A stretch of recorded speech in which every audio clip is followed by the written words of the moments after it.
Okay, people, we got a real treat for you today. Jurassic Park, the dinosaur movie. Let's crack it open and see what genetic secrets are inside, shall we?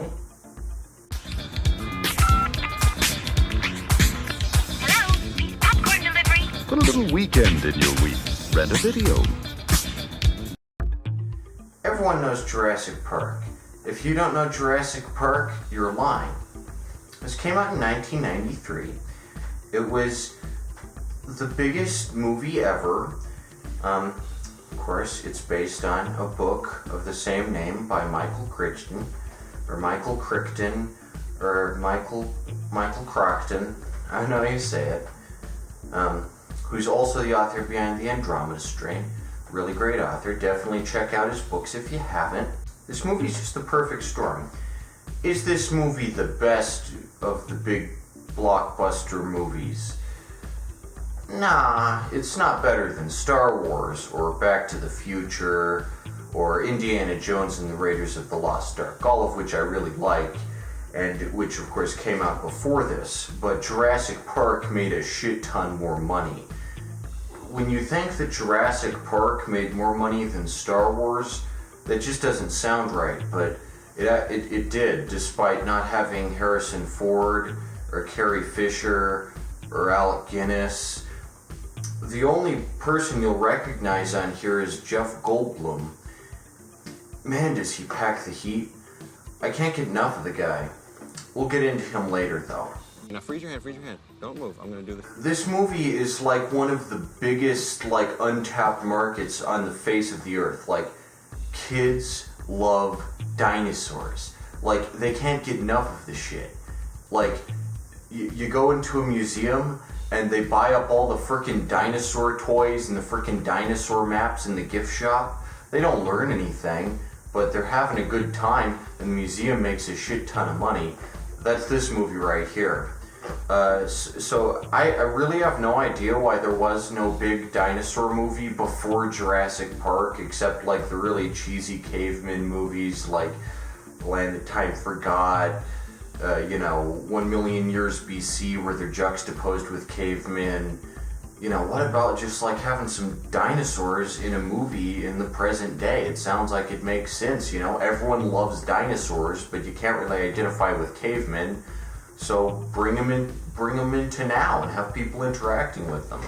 The Land That Time Forgot is an underrated classic. It's really good, and I definitely recommend it to anyone who hasn't seen it. It's pretty good. But Jurassic Park does stuff that no movie before it could do. In retrospect, the CGI dinosaurs look kinda, you can tell when it's CGI, obviously, but in 1993, it looks good, and I can just imagine everyone in 93 being like, holy shit, is that a flippin' dinosaur? Obviously, Stan Winston's epic animatronic dinosaurs look a lot better in this, and you can also tell when there's an animatronic. It looks really good. Stan Winston also being the guy who, does your favorite special effects, all of them. The other ingredient in this perfect storm is that not only is Michael Crichton the guy who wrote the book, also wrote the screenplay, along with another guy, which of course is always a recipe for success when you're doing a book adaptation. You want the author of the book to write the screenplay because they know what they're talking about. That was a really smart choice. And of course, Dean Cundey, director of photography. Director of photography on all the good shit. Let's not kid ourselves, man's an absolute legend. He's worked on more stuff than you're aware of. I'm absolutely 100% sure of it. If it's good, it's gotta be.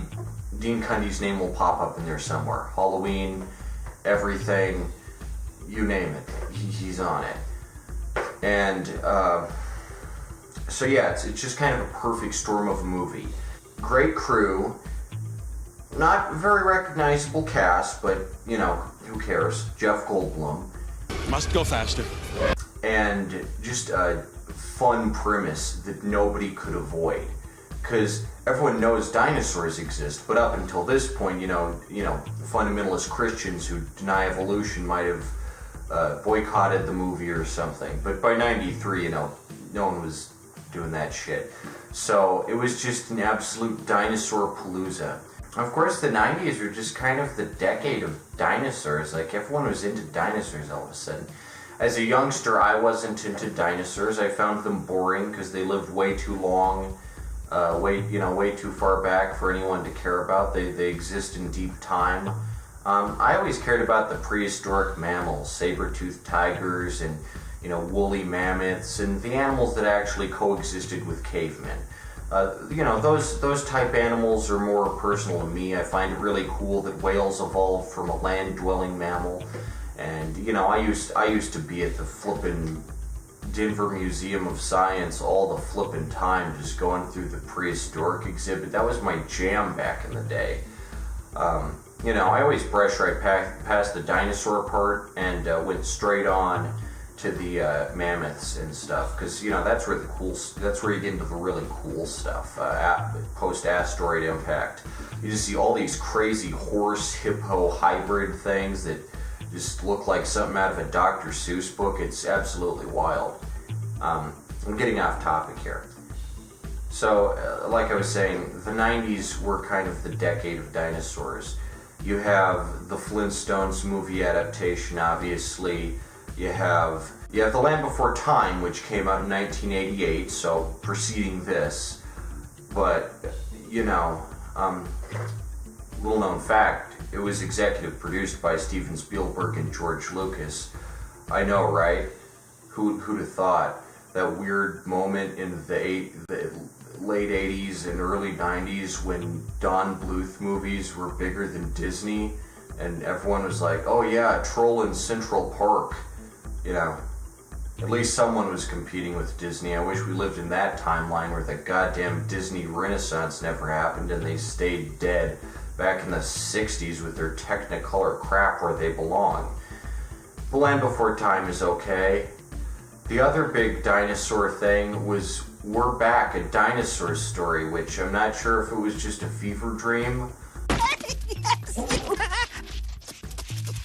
or an actual cartoon that actually existed, and I just wiped it from my mind until this exact second because I saw it when I was young and it was awful. But it was also done by Steven Spielberg. He's behind all the dinosaur shit. And, Steven Spielberg is a weird figure because on the one hand he's behind like some really excellent shit like E.T. and just like good shit.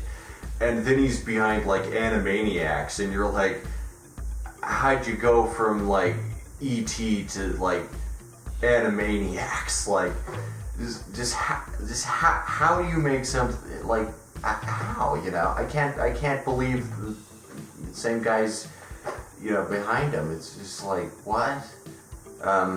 We're Back is just so awful. It's just a giant. It's just like one of the. I wouldn't say it's one of the worst cartoons ever. It's just like fucking weird. It's just weird. Like, who the shit watches? Who watched that? I watched it. I must be weird.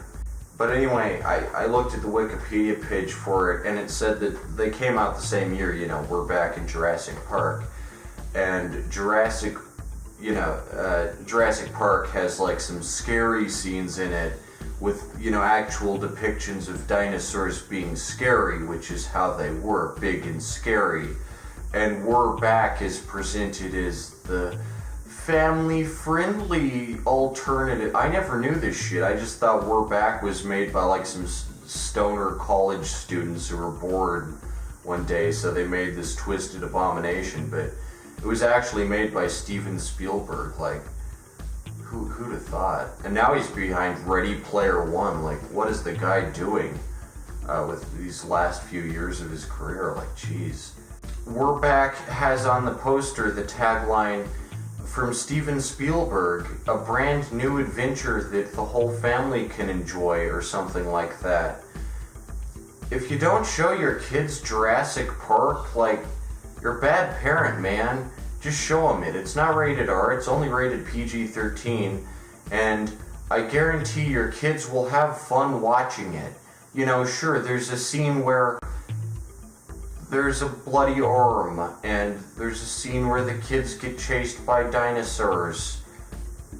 They'll live with it, you know? The kids don't get eaten, so, you know, that's how dinosaurs are. If you want to introduce your children to dinosaurs, you're not gonna get them interested by this watered down, lame ass, oh hey, I'm Rex the Dino, and I'm from a magical time ship piloted by Captain New Eyes. Holy shit, why do I remember all this? Just like... There are a lot of children down there in this one particular time that miss you. The VHSs I owned, like, were weird back in the day. I think I don't have the We're Back tape anymore. If I do, it's locked away in some closet, thank God. But I got the Jurassic Park VHS. So let's talk about why it succeeds here. So, one of the reasons Jurassic Park succeeds is, like I said, because at the time, you know, at the time, dinosaurs were an untapped market. Land Before Time had already come out, but nobody really cared about it. Nobody watches Don Bluth movies except demented people and maybe 80-year-old invalids. But this movie has serious mainstream appeal. This movie is like, man, this is some top-tier shizzle right here. The main guy looks like discount Indiana Jones with his cowpoke hat and his blue coat. Although I will say, all the main characters kind of have a recognizable outfit.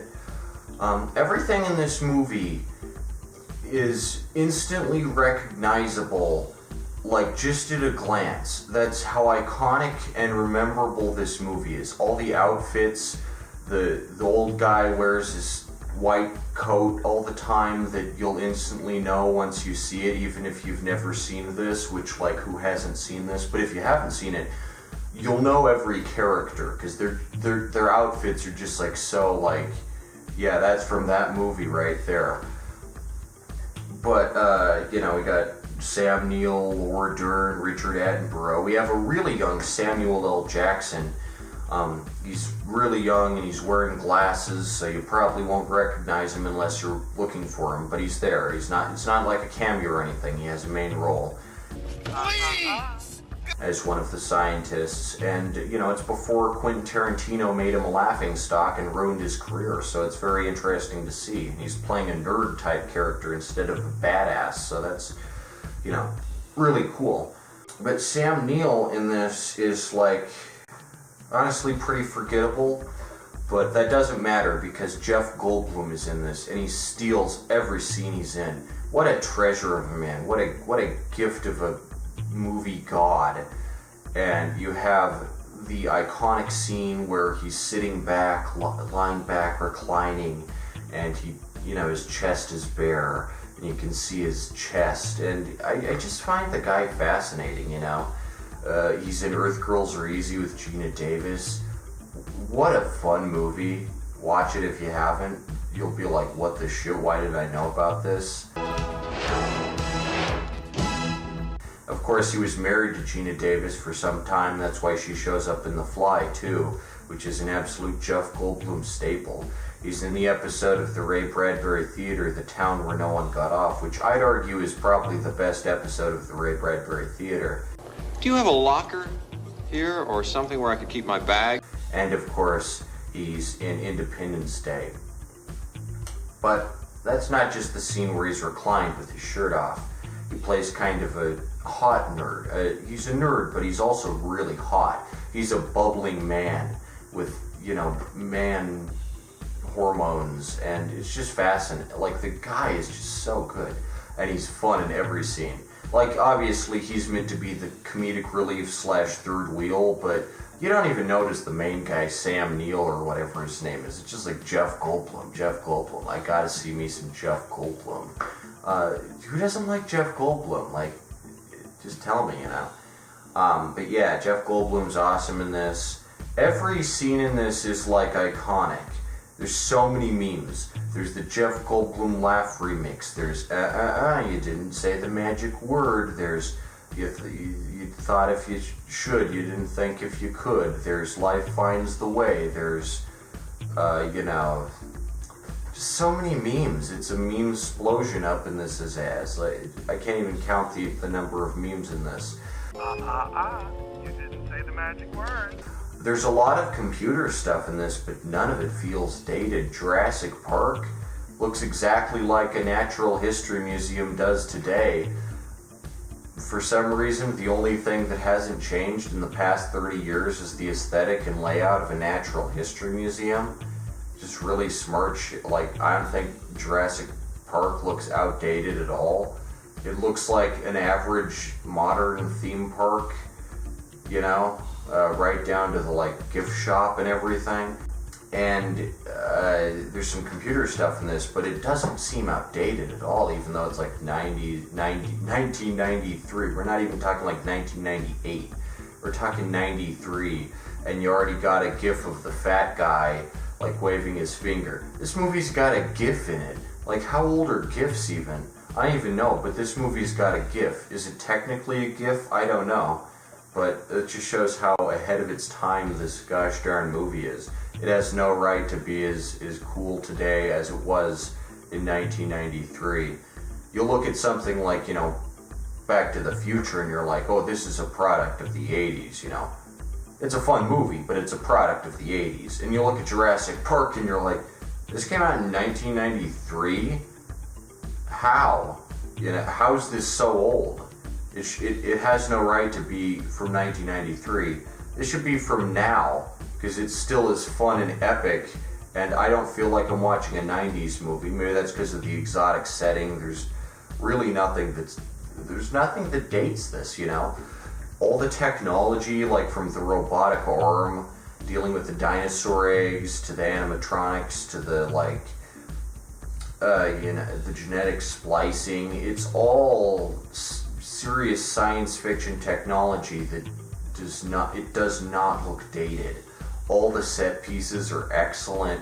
The trucks are iconic. Just look at this. It's a treat for the eyes. Just to think that, man, if you hate the 90s and you think the 90s were backwards, oh no, using VHS tapes, what a backwards, ignorant race of savages those 90s people were. Watch this and maybe you'll think, oh, they're not that different. They just used a better format for playing movies off of. But yeah, this is just an awesome movie. So, now let's talk about the sequels. So, there are some good trilogies out there. You got Back to the Future trilogy. Absolutely brilliant. Back to the Future 2 is such a cool sequel with almost as many memorable moments as the first. And while Back to the Future 3 is debated about, almost everyone can agree that it shares much of the same, feelings and style of the original two. You have the Indiana Jones trilogy. Classic shit. A Temple of Doom, while it has a little darker tone, lots of fun. Also, Last Crusade introduces Indiana Jones' dad. Good times all around. Fun stuff. You can watch the Indiana Jones trilogy and feel satisfied. And of course, you have the Star Wars trilogy, where every movie has its own memorable moments, its own memorable lines. Each movie is different, and they're all fun, and they all tell a coherent story. I'd argue the Star Wars trilogy is the perfect example of how to do a trilogy. String them along every few years. They're all good. They're all excellent. You can't say any of them are better. Everyone says Empire Strikes Back is the best, but they're all, 3 different space adventures with their own tone. Unfortunately, that isn't the case for Jurassic Park. Jurassic Park is so cool and awesome that you can't make a sequel for this. You can't make a trilogy. You can't make a sequel.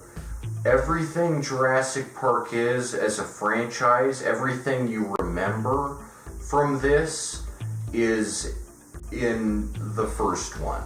There's nothing in the second or third ones that you'll go oh wow, this is a memorable scene that I like. You'll just be like, oh, nostalgia baiting, cool. Oh wow, they're talking about the scene from the first movie. I like that, I guess. What's this movie have? Creatures were here before us. this movie has everything, and while the end kind of does kind of sequel bait, like, oh, pterodactyls can escape the island, isn't that freaky? Like, pterodactyls aren't going to do much damage to the mainland, unless you got, like, aquatic dinosaurs, like plesiosaurs or something. I don't think they're going to be doing mass scale, like, you know. This is a complete story right here. Setup, build up, climax, payoff, ending, resolution. It's done. It's over. Jurassic Park happened. The dinosaurs will spend the rest of their lives in isolation. They won't be controlled by the humans. It'll grow into a prehistoric habitat. The end. That's all you need to know. That's all she wrote. We didn't need any more in this universe. Who cares, right? There are trilogies out there, like I said, that have cool and fun and epic moments in all three. And some of them are just callbacks to the first movie, but some of them are like really smart, like Back to the Future 2. You might watch all of Back to the Future 1 and think, man, when's Biff gonna chase Marty through the tunnel on the hoverboard? And you're like, man, I can't wait for that scene. And then you remember, oh right, that's on Back to the Future 2, which is a cool sequel that I like, because it comes up with original shit like the Ronald Reagan Pepsi and the Jaws 3D and all that, you know. That's an example of a good sequel that references the original, but also tries to be its own thing, its own cool, fun movie that you'll enjoy as a separate thing. You know, Back to the Future can get away with referencing the original movie so much because it's about time travel, and they can time travel back to the original movie and mess with the events of the original movie, and it's just so awesome. But Jurassic Park is a movie where all the shit you remember, the fat guy getting spit on by the spitting dinosaur, the car going down the tree, the T-Rex eating the velociraptors, the good shit. You didn't say the magic word. It's all in here. Even Ghostbusters 2, which everyone says is a subpar sequel. I don't personally agree. I think it's just as good as the original.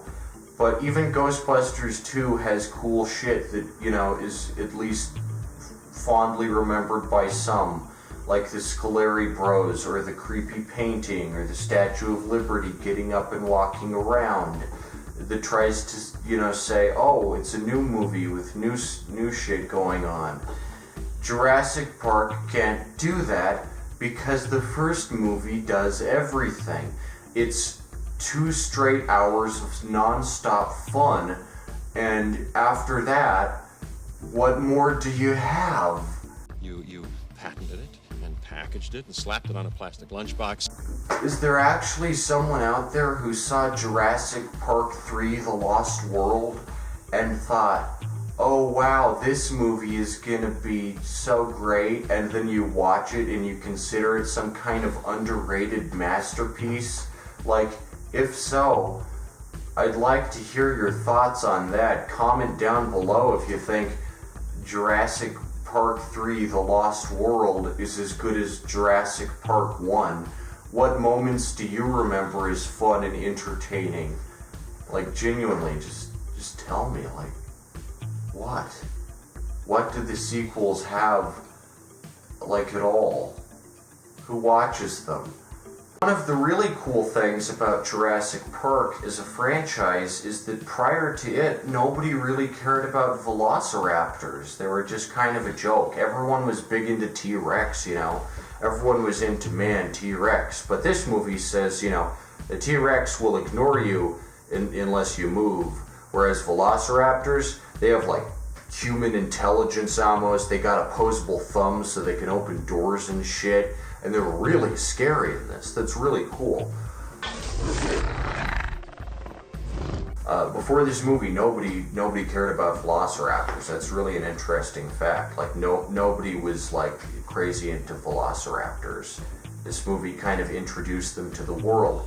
So that's cool, you know, taking a real dinosaur that actually exists, doing your research, and introducing it to the world and saying, you know, T-Rex is cool and all. He's in this movie. He's got a big part. So if you love T-Rex, you'll love this movie. But also we're introducing a new cool dinosaur that everyone will love. It's super scary and big and fierce and lots of fun. And of course, I think that spitting dinosaur, it's a real dinosaur, you know? This movie does its research because the screenplay is written by Michael Crichton, or whatever his name is, who's an actual, you know, hard science fiction author. The Andromeda Strain, that's some hard-ass sci-fi right there. He does his research. He looks into shit before he writes about it. And the idea of, you know, cloning things from amber, that's something that's actually been considered. It's a feasible thing. Man, the cartoon sequence with Mr. DNA is just great. It's just so cute. And it's a good example of Steven Spielberg using his, you know, passion for animation correctly instead of like, Animaniacs, you know, like using it to, like, you know, just kind of inform the plot instead of overwhelming it. Take 2 years to look at the entire DNA strand. Okay, so then we have Jurassic World. Let's talk about Jurassic World, alright? So after Jurassic Park 3, The Fallen Kingdom, or no, The Lost World, sorry, I forget, you know, all these movies are the same. After The Lost World, a decade goes by, nobody cares. And then Jurassic World comes out. I remember when Jurassic World came out, and everyone's like, oh man, Jurassic Park is back, baby. I mean, sure, the first 2 sequels were trash, but this is an all-new dinosaur approach. It's not Jurassic Park anymore, it's Jurassic World now. Oh really? Have the dinosaurs overtaken the humans? Oh, they haven't? They're still just on one island? Oh, I thought it was going to be about the humans having to band together and defeat the dinosaurs, you know, which would be the normal progression of events for a movie about trying to mess with nature and it controlling you and bursting out. You know, eventually they'd reach the mainland and start terrorizing cities and stuff. But that just doesn't happen. They're still just on an island, and Chris Pine's in it, and he's not funny or charming like Jeff Goldblum. Jeff Goldblum is in the sequels for like 2 minutes, and the same goes for that crappy Independence Day sequel. I call it the Jeff Goldblum effect. It's when they plop a well-recognized celebrity from the original into the sequel's trailer for like 5 seconds to convince you, oh yeah, Jeff Goldblum's gonna be in this. He's gonna reprise his role as the Independence Day guy, and then they just let you down. You know, that's what Hollywood does these days. It's honestly just disappointing. We've entered a new era. But yeah, Jurassic World is a movie with none of the charm or anything of the original. It's probably one of the world's biggest jokes. Like, oh wow, in the original they rode around on normal cars, now they ride around inside little glass domes that are even less protective against dinosaurs. Who's gonna ride around a dinosaur field in a little glass bubble? Like, who would? You know? You know, the Jeeps aren't exactly safe. A T-Rex can smash them, but like, at least they're Jeeps, not little igloos of glass. Like, it just doesn't make any sense. All the nostalgia baiting you'd expect from a crappy sequel with zero potential. And some people say it copies the original too much. Yeah, I'd agree with that, although Jurassic Parks 2 and 3 also do that to hell and back. Then you got Jurassic World Fallen Kingdom. Fallen Kingdom? What's that mean? Anything? I don't think it means anything. It's just a tagline. In 2022, we're getting the 6th movie, Dominion, and I really find this ironic. There's the long-running joke about how many Land Before Time sequels there are, an obscene number. We almost have as many Jurassic Park sequels at this point. It's becoming a joke. The Land Before Time. The Land Before Time 2, The Great Valley Adventure. The Land Before Time 3, The Time of the Great Giving. The Land Before Time 4, Journey Through the Mists. How many more times can dinosaurs overrun an island and scare the people back onto the normal world? When are they gonna start tearing into buildings and shit like Godzilla? When am I gonna see the T-Rex walking down the street and stomping on cars and eating people? When am I gonna see a herd of, Triceratops down a busy city street? When am I gonna see this? That's the only thing you can do with a Jurassic Park sequel. That's the only feasible route that you can go from here. Haven't done it yet. It hasn't happened. I doubt the new one will. Why don't people get this? It's a franchise that was good because it did new shit. And it did new shit, and then it was a movie. Did it need to be a series? No. The really obvious answer as to why there are so many sequels, and the one that's the most cynical and the one that's true, is that these make a shit ton of money because it's currently 27 or 28 years later, and kids still lose their shit over dinosaurs for some reason. You show a kid a dinosaur, he's gonna his mind's gonna explode. I could see a Tyrannosaurus Rex. So I really don't know who still goes to watch Jurassic Park movies or how they make an obscene amount of money. I know they're successful, but I also know that they have no right to be. It's like Illumination movies. It's like the Minion movie. Who cares this much about dinosaurs that they'll go and watch a crappy sequel instead of just getting the original? This is probably on every streaming service. Sure, the only correct way to watch it is on VHS like a civilized human being and not a caveman, but if you're gonna watch Jurassic Park, just watch the first one. You don't need to watch 2, 3, 4, 5, 6. They're all hot garbage. But I'm sure the sixth one is going to rake in a boatload of cash. I guess we can't mention the sequels without talking about the elephant in the room.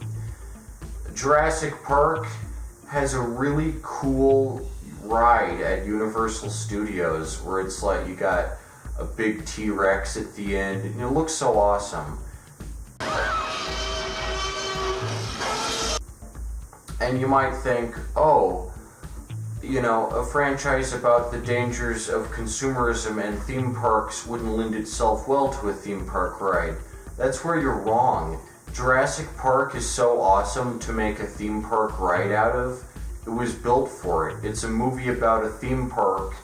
Why wouldn't you make a theme park about it? So it's not hypocrisy so long as you're not actually cloning dinosaurs. Fine by me, I don't care. Nobody's gonna get eaten.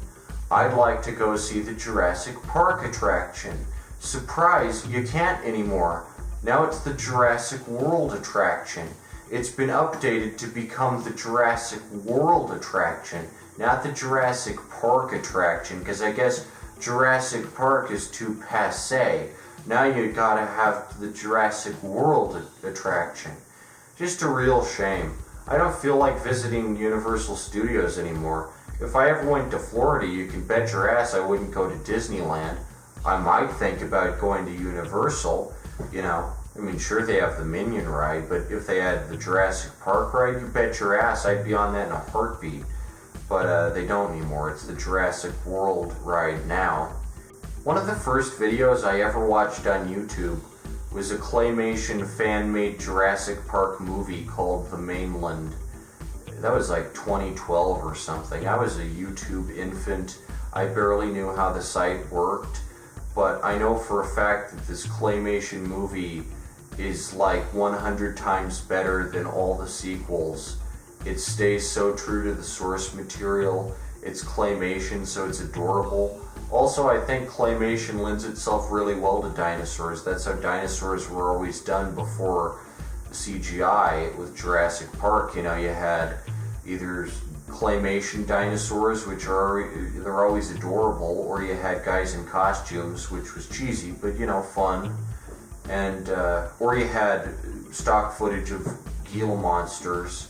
Just tossing that out there. Watch Jurassic Park: The Mainland. It's an underrated classic. It's definitely one of the first videos I ever watched, and it's a lot of fun. Check it out. But I guess we can't talk about the sequels without mentioning, here he comes, Indominus Rex, or Indominus Rex, or Indomitable the Rex, or whatever the frick he is. He sucks. He sucks so flippin' hard. Now he's at the Jurassic World ride. Why? Who looks at Indomitable Rex and goes, "Ah, yes, that's a scary dinosaur"? 'Cause he never existed. Who can be scared of a dinosaur that someone just made up? You may as well just be scared of a dragon at that point. Dinosaurs are scary because they were actually real. I'm not scared of Universal's magic imaginary dinosaur friend Barney the Indomitable. It's not scary. T-Rex, flippin' awesome. Velociraptors, frickin' cool as beans, bruh. You think I'm scared of Indomitable Rex? The only reason Indomitable Rex exists is because all the popular dinosaur types are in the public domain. So Universal thought, "Ah, yes, we need a dinosaur that we can trademark because all the cool ones that children love are real dinosaurs that are actual scientifically based." So they make this abomination, and I see in Target 2 Jurassic Park toys. One is T-Rex, and there's not a trademark symbol after T-Rex because it's a real dinosaur and they can't trademark that. And anyone can make a T-Rex toy, and it could be even cooler than the Jurassic Park version. So Universal won't be having any of that. Step aside, it's the Indomitable Rex, the one that's even worse than T-Rex, with a trademark after its name, so only they can use this dinosaur. Yeah, good job, Universal. You really left your mark on dinosaurs by just making one up that isn't scary because it was never real. Jurassic Park is cool because, like I said, they take velociraptors, which were an underrated dinosaur at the time, and point out, you may know about T-Rex. You hear about these things called velociraptors. They can run 60 miles an hour and they got razor sharp claws, and that's flippin' cool. Taking an underrated dinosaur and saying, look, this one is pretty cool too. Pretty terrifying, right? Man, this one could rip your guts out. That's what Jurassic Park does, and it's so awesome. In the end, spoiler warning, when the T-Rex eats the Velociraptor, you realize, oh, it's just predator against predator. T-Rex saves the day. So flippin' awesome. What an ending. And then the banner comes down. When dinosaurs ruled the earth. Cut. That's all you need. You don't need Abominable Rex. Who asked for this, Universal? Oh, I know who asked for it. The millions of people who still pay you for every goddamn Jurassic Park movie. It's like there were 3 movies. You should have just stopped it there. Now there's gonna be 6. Who is watching these? Who watches past the first Jurassic Park movie? Who doesn't? Just mind blown. But enough about the sequels. Yeah, just a real disappointment the way this franchise went. And the sequels don't even need to be worse. They can be good. In Titanic, the only villain is the iceberg. You can't blame the iceberg. It's just an inanimate object. It's just there. Some people are like, oh, but the captain is the villain. Yeah, who? Who says that? Nobody can be blamed for the Titanic. It's something that happened 100 years ago. Live with it, you know? This is a movie set in the present day, or 1993. But it's set in the present day, the modern world, and it's also about man versus nature. Except it's not just a boat hits an iceberg. It's we bring dinosaurs back from the dead, and they wreak havoc on us. They screw our shit up, and we never recover. This is a movie with societal implications. This is an important movie. Is it Citizen Kane? Is it, is it an art house pick? Nah. But at the very least, this is a movie with a soul that tries to say something. And it's based on a book by Michael Crichton, so it tries. If you actually think Titanic is a better movie just because it made more money, you don't know what you're talking about. I hate to tell you. Who likes Titanic? Who thinks Titanic is a good movie? Oh wow, it's Titanic. Oh boy, Leonardo DiCaprio is kissing someone. Oh my gosh. It might have been cool if you were like 15 at the time. Oh wow, Leonardo DiCaprio is so hot, I can't get enough of him. Don't people grow out of that shit? Don't you ever just look at Leonardo DiCaprio and like, okay, he's like 50 now. He's never a good actor. He was just hot.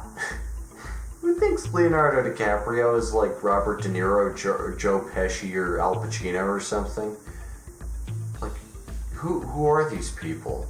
I don't even know, but they keep the box office running. They keep the money pouring in.